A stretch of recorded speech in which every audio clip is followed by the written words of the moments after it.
What series had the worst ending?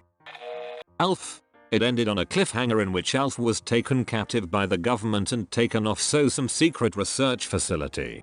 The final season then got cancelled. It's even worse, considering that the main reasoning behind the family not turning Alf into the authorities in the pilot episode is that he'd get vivisected into small bits. Alf had it coming. If only Brian got vivisected as well, it would have been perfect. They came out with a movie years later where Alf escapes, but a lot of people hate it and don't think of it as canon. It must be pretty bad if they'd rather think of Alf being tortured and dissected as the true ending. There was a TV movie like a decade later. Wrapped it up a little bit. Okay, not a lot. Dexter. I pretend it ended after S4. And everything else was unnecessary DLC. It did. Freaking lumberjack. My Name is Earl. Series ended with a cliffhanger too. Austin and Ally. It was so corny. Even my 11-year-old self could point out that a flash forward of Austin and Ally with kids felt like a Wattpad fanfiction written by a 10-year-old. So that's how it ended. Glad I stopped caring after the second half of the second season. Clearly none of you have watched True Blood. I invested so much of my time to witness the worst ending of any movie or television series. Holy it. They very clearly should have ended the series with the second to last episode of the second to last season. Everybody escapes out of their concentration camp. The bad guys defeated. Bill and Alexander Skarsgård and the other vampires are able to live out in the sun and everything is peaceful. The end. The series should have ended right after Bill and Eric put the King of Mississippi in concrete. Right before Sookie gets kidnapped by fairies and Bill Matrix fights with the Queen. The book is also infamously bad, hitting one of the worst scores on Goodreads I've ever seen. My co-worker was a big fan of the series and when I asked her about the final book, all she gets is this look sad face. I think the author was just done with it all and wanted it to end. So it ended. Rumor has it that the author didn't like that fans liked Eric a lot. Eric ended up being somewhat of a slave to a vampire queen while Sam and Sookie ended up together. This pissed off fans, because there was not much foreshadowing about this relationship in the previous books. That 70s show. Last couple of seasons are absolute garbage after Eric leaves. They tried to make Randy into some weird Kelso, Eric hybrid that just didn't work. The ending itself is perfect.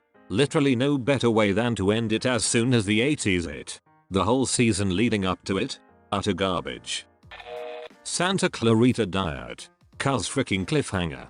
Frick Netflix for deciding it was too expensive to keep it going and deciding to make cheaper tier shows. Wait, what? It's not coming back. Nope, shortly after S3 premiered they decided to cancel it saying it was too expensive to keep going and thanked the showrunners for sharing it with them. It was the only zombie themed show I loved. Sad face, I'm so gutted. Timothy Oliphant was so funny. Right. I love him and Drew Barrymore. They make a fantastic comedic couple. Under the Dome. There was a ton of potential, which was realized, right up until it wasn't. The book was the same way. Limitless possibilities for what the Dome could have been. Government experiment gone awry, supernatural punishment for a corrupt and violent town, etc. And it turns out to be mean alien kids playing with ants under a magnifying glass. Basically, I like the book, but the ending just didn't scratch the itch like I've come to expect from King. King is horrid at endings. Underage sewer orgies intensify. Game of Thrones. And who has a better story than Bran the Broken? Probably every other fictional character ever. I know it's been discussed to death, but Bran might have worked with the right setup. A setup that the showrunners had zero interest in developing. I think they should have shown Bran to be more reluctant to be king, instead of looking smug and saying W hi do you t hi nkic amrl his way? Or embrace that all of this was orchestrated by Bran to achieve ultimate authority. I would have been fine with him playing everyone and using his gift for selfish reasons. This is headcanon for me. But instead they chose the worst of both worlds. This is basically my headcanon too. Bran being a covert manipulator of fate that gunned for the throne from the shadows makes sense when you look at how he is supposed to be knowledge incarnate. But the way they handled it was way off. Star vs. the forces of evil. It was the first story-driven cartoon ending that made me angry. She basically committed magical genocide on a larger scale than the villain of the last season would have. The whole last season was a freaking mess. They spent half the episodes donging around, and the other half rushing the main plot to reach the end. And the shipping nonsense. Dear God, the shipping. Look, I was into the ship stuff in previous seasons, but it made a sharp left turn in the last season. Very cringy. Hands down one of the worst endings. I remember watching it and after like a week or so, decided to erase it from my memory when I realized just how bad it was. It's hilarious how SVTFOE and GOT Season 8 both aired around the same time and had horrible endings. I think it's a curse LMAO. House of Cards. Fibonacci. Sure, it keeps building up bigger and bigger, but it's so predictable. I find Taylor more disappointing. You know it's gonna fizzle out to nothing, but it takes forever to get there. Yet, it was always the summation of the previous 2 episodes. Do we count Cursed Child as the end of the Harry Potter series? If we do, then Harry Potter all the way. I've read several HP fanfics better than Cursed Child, but that makes sense, cause Cursed Child is basically bad HP fanfic.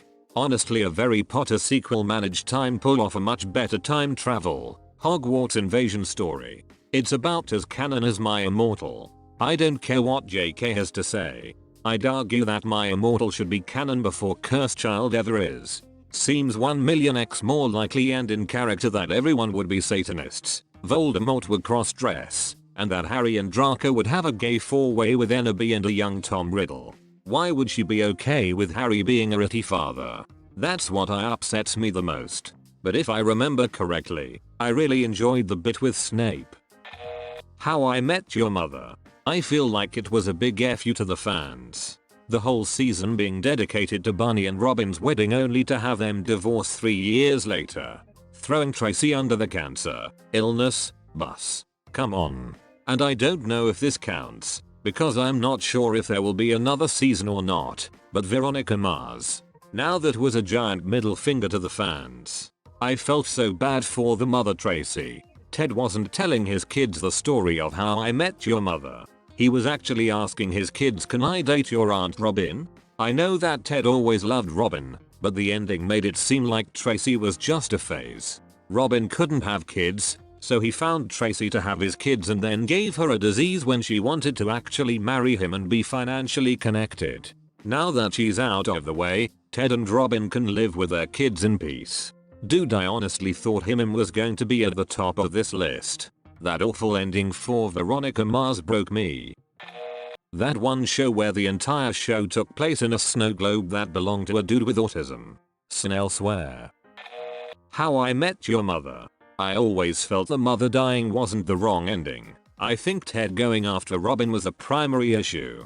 They spent 9 seasons showing why Ted and Robin were a bad couple, so him going for her is fricked. The mother and Ted were comfortable enough to end on, in my opinion. I always stop watching once Ted says, and that, kids, is how I met your mother. The alternative ending is so much better. Ted Mosby reacting to LeBron returning to Cleveland was the ending we all needed. What alternate ending? Dexter. Dexter was the first show I watched from the day it premiered until the day it ended. I honestly felt betrayed by the series finale. I'd invested so much time into the show, getting friends and family into it, because I thought it was such an amazing show. For it to end with him becoming a freaking lumberjack. I read this interview that Clyde Phillips, who was the showrunner for the first 4 seasons, did, where he revealed what he would have done for the finale, and I think it would have been so much better. Though I'm sure people would have had a problem with that too. Even though I freaking hated the series finale and it is one of the biggest disappointments I've experienced in TV, I still contend that season 4 of Dexter is one of the most incredible seasons of any TV show ever produced and will fight anyone who thinks otherwise. I am so thankful for you, Arthur. Shut up, cunt. GOT fans have entered the chat. As a fan myself, non-fans must find it hilarious how much we hated Hannah. I normally only rage so much on something before leveling out and prioritizing life, but no, it's still there on the top of the rage pedestal, Hannah. It's the feeling of betrayal. One thing is a so-so ending that could have been better, and you still feel you don't have proper closure for a couple of the characters, but all in all it's okay. Then there are cancellation cliffhanger like Dark Matter. Frick that it, but you direct your anger at the evil money grubbing executives and you move on. And then there's Game of Thrones. Yeah, I don't hate on shows that got torpedoed by their platform or didn't make enough money and had work with the cards they were dealt. Disney, for example, telling fans of another show I liked you aren't worth 80 hours of our airtime per year is sad and angering, but it's not a betrayal. That was always the understanding.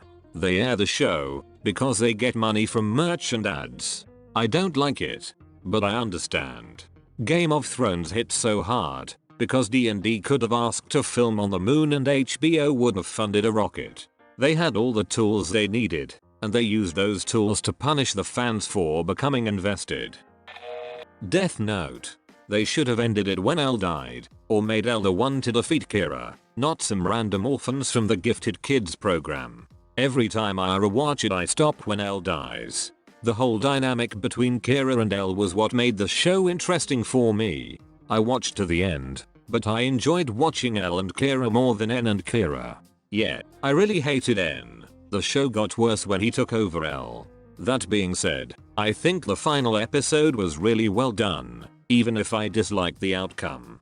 I didn't like Nia, but the death of Elle in my opinion was an important plot point to make Light believe he was untouchable. Also the manga ending is way superior to the cheesy anime ending. Elle was also a random orphan from the same program. I do agree with you that the show became much less interesting after Elle departed, but it still was pretty coherent till the end. It wasn't like they killed Elle and then spun their wheels, it all seemed part of the plot. And that's all for now. Make sure to like, subscribe and click that bell notification for more /Reddit network videos. Thanks and come again.